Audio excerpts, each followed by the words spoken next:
అందరికీ ప్రైజ్ లాడండి. క్రైస్తవులకి నేను ఒక ప్రశ్న వేద్దాం అనుకుంటున్నాను. ఈరోజు ఆధ్యాత్మిక జీవితంలో ప్రతి క్రైస్తవుడు తనను తాను ఇలా ప్రశ్నించుకోవాలి. నేను ఇంతకీ క్రైస్తవ్యంలో సరిగా నిల్చున్నానా, క్రీస్తు సాక్షిగా సరిగా నిల్చున్నానా లేదా అని.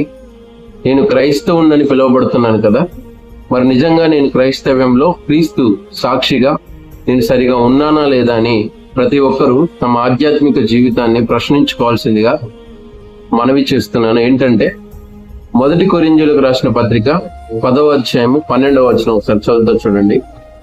ఏమంటున్నాడంటే పౌలు గారు 1 కొరింథీ 10:12లో, తాను నిలుచున్నానని తలంచుకున్నవాడు పడకుండానట్లు జాగ్రత్తగా చూచుకునవలెను అని. అంటే పౌలు గారు ఏం చెప్తున్నాడంటే, మీరు నిలుచున్నానని తలంచుకునిచున్నారు కదా, మరి పడకుండానట్లు జాగ్రత్తగా చూసుకుంటున్నారా లేదా అని ప్రశ్నించాడు.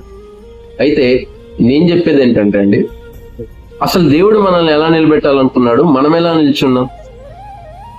దేవుడు క్రైస్తవ్యంలో క్రీస్తు సాక్షులుగా మనల్ని నిలబెట్టడానికి ఒక సంకల్పం కలిగి ఉన్నాడు. ఏంటది ఒకసారి చూద్దాం.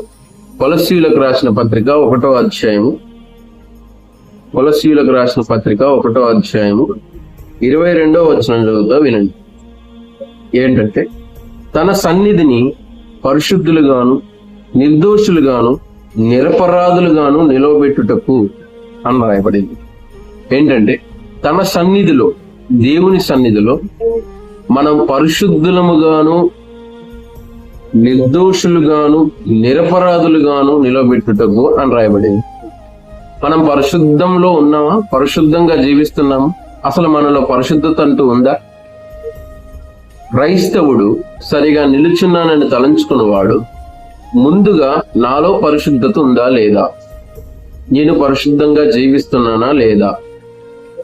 పరిశుద్ధత నాలో ఉంటే నాలో ఇవి ఉండవు. ఏంటవి?